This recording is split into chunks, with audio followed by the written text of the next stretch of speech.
the Series 1 on the engine stand now, I can now tighten up the crank bolt, and this is one of the reasons why I left the sump off. These are a very funny engine because it gives you hardly any torques. It gives you the torques for the main bearing caps and the big end caps and also the head bolts and nothing else. So I'm just going to put my big bar on here and just give it a nip down. See, I've put a block of wood in the crank, you see, that's one of the reasons why. And I think that might be it. Turn it back a bit and get the wood out.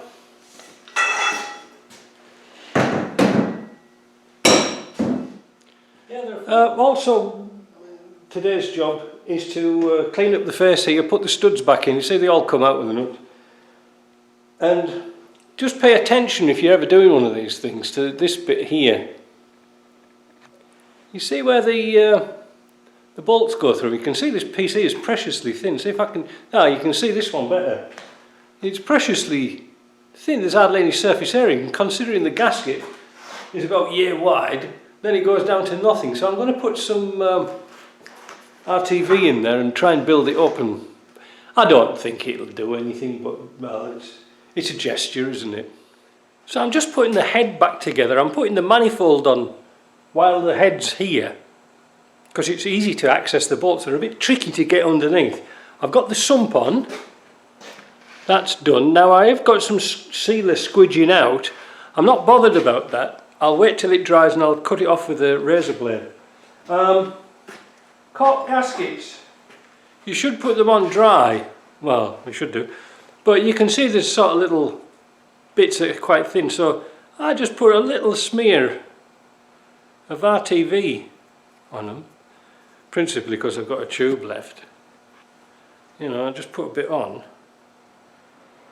because this is for water, and the casting is a little bit, how do we say, rusty. So I was just going to look for my brush and show you that. Yeah, see, this is what I do.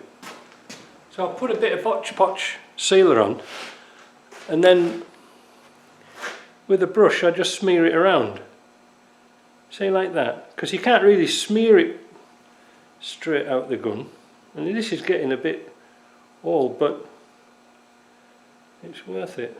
And you'll get it all over the bloody place. I love your fingers, don't worry about that. Yeah. And like I said, there's not much surface area around this. But anyway, I've got a new hose for the top, so now's the time to put it on. That's the bypass hose, I think it is. Then we can put the carburettor on. What else can we put on? We can spin the engine, we can put the distributor in and stuff like that. But we're just stuck for that collet. I hope we find one. And we should be able to do something, I'm sure. I mean, I could get JP to knock on it, but to be honest, I don't really want to... He's got enough of my jobs as it is. Now I'm putting this housing on. Thread guard on the bolts as usual. Just like I said, this is water.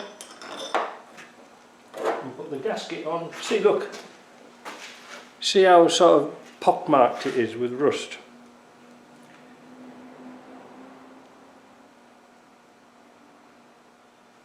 And it's only a blanking plate, but you know, that's what it's like. So we'll pop that hose onto there. We'll offer those bolts up. This is good.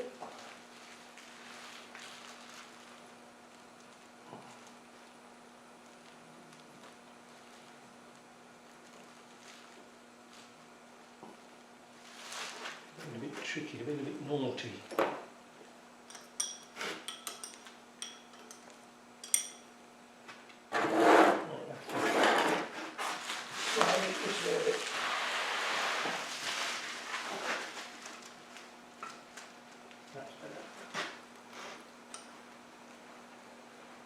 Now,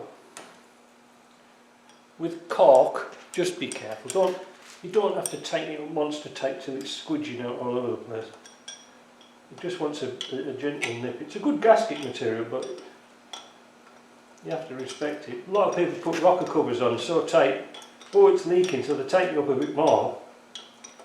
And then the gasket breaks.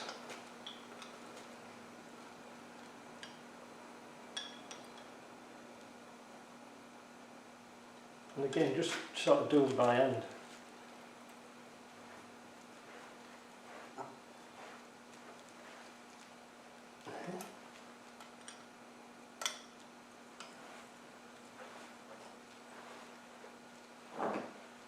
That's all she's getting. Just gentle nips. When I took this off, it was all rusted up. I had a hell of a job trying to get the bolts in. Right, that's that. That's all that's getting. You'll even out the hose like that. Got some nice new hose clips, some stainless steel hose clips, and we'll fasten that on. On the Series 1, the thermostat housing here, usually we were familiar with having a gasket, a triangular gasket, but it isn't. It's this little ring here. I've put some sealer on it, but you can probably see here, I ran this on the side of the grinder. I know you're not supposed to, but it's got a better surface area because it was a bit rusty before. So that's how it goes. Let's get that fitted.